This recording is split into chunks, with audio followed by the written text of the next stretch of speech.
Oh, what's going on the stacks?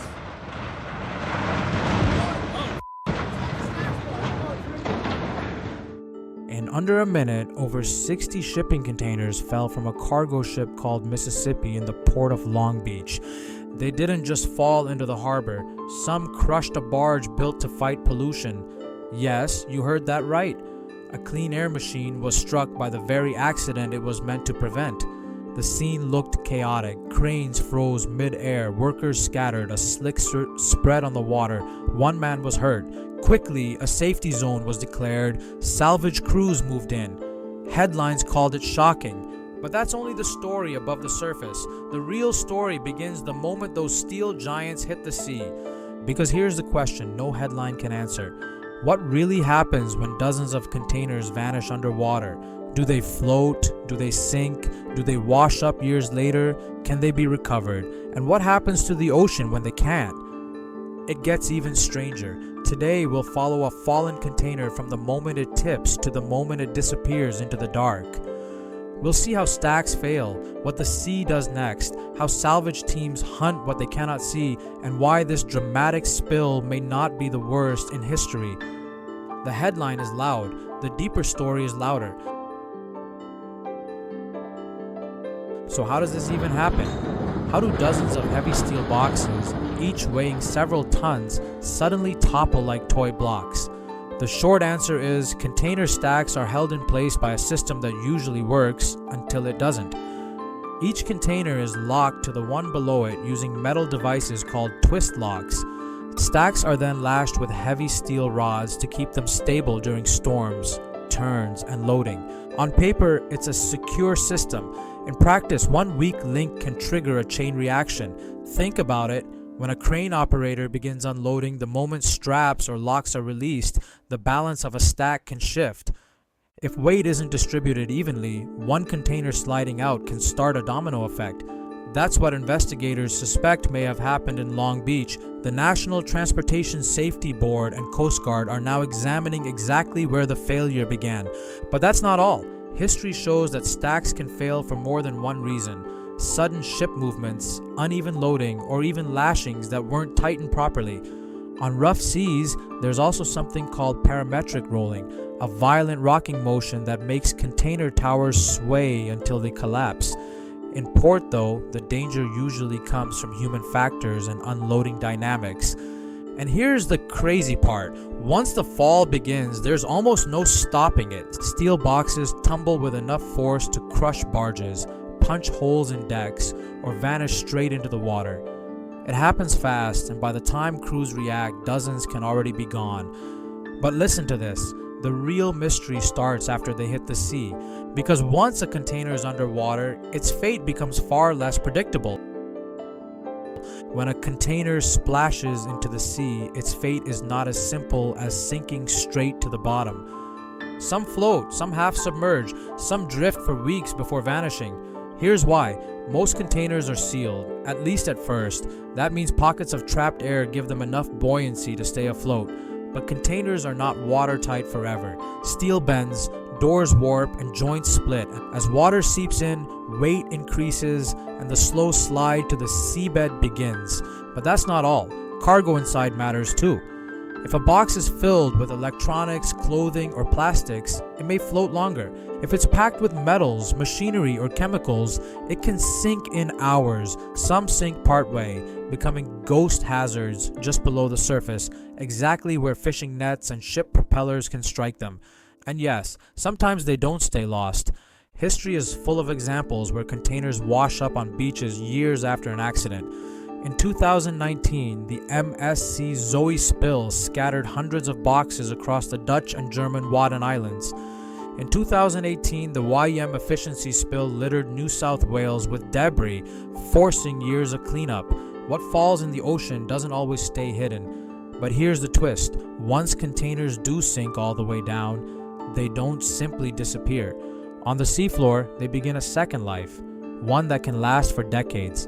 If you're fascinated by how the ocean hides and reveals its secrets, now's the time to subscribe. Every week, we uncover the mysteries behind moments like this.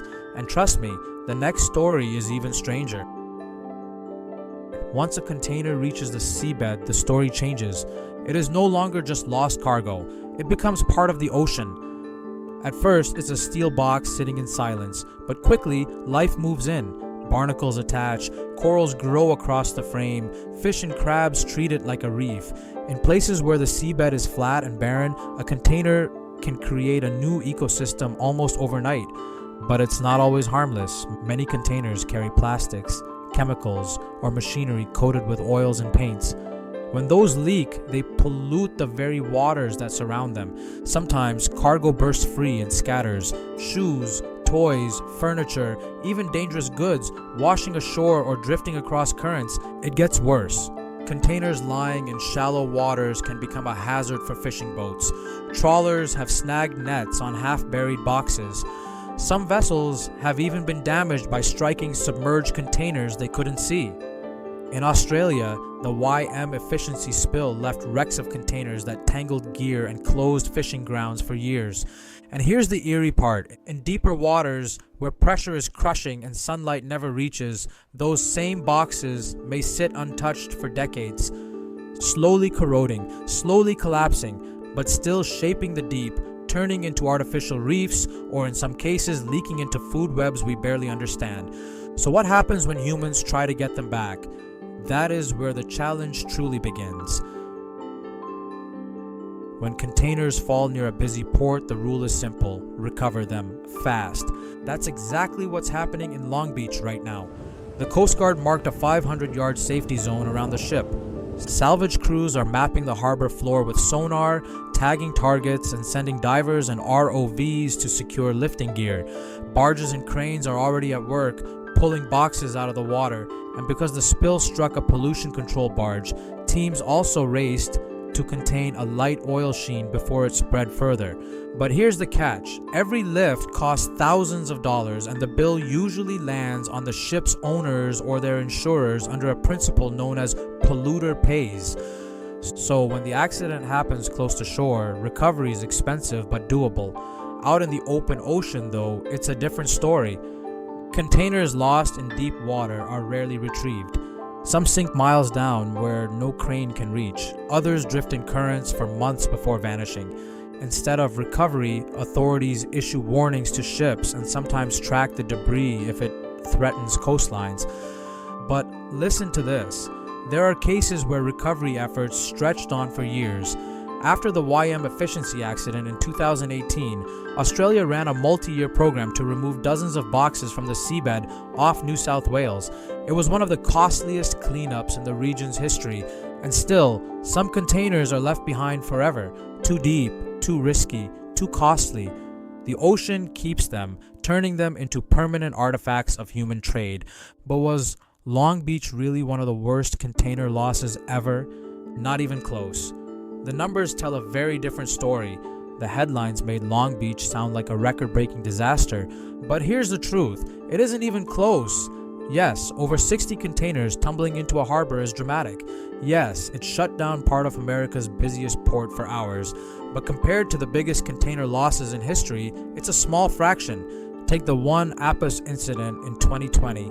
Caught in a violent storm in the Pacific, the ship lost about 1,800 containers in a single night. Debris stretched for hundreds of miles. It remains one of the worst accidents in shipping history.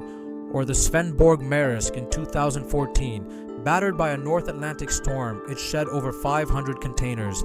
Many were never found, and some floated for weeks before vanishing into the deep. And in 2019, the MSC Zoe scattered 342 containers across the North Sea. Dozens of them burst open and spilled cargo onto the beaches of the Dutch and German Wadden Islands. Local residents collected everything from toys to chemicals, turning the cleanup into both a spectacle and a crisis. By comparison, Long Beach is dozens, not hundreds or thousands. Serious, yes, but not the worst. And here's something most people don't know. According to the World Shipping Council, the global average of containers lost each year is just a few hundred. In 2024, the total was 576 containers worldwide, out of nearly 250 million moved. That's less than 1 in 400,000. So why do these accidents make so much noise? Because when they happen big. Huge stacks collapsing, debris floating, cargo washing ashore. It looks like chaos, and it is, but it's also rare. Still, for Long Beach, the real story isn't just about numbers, it's about what comes next. So what happens now? In Long Beach, the focus is on recovery and investigation. The Coast Guard has already confirmed that several containers have been pulled back out of the harbor. Salvage teams are scanning the bottom for the rest, working inside that 500-yard safety zone.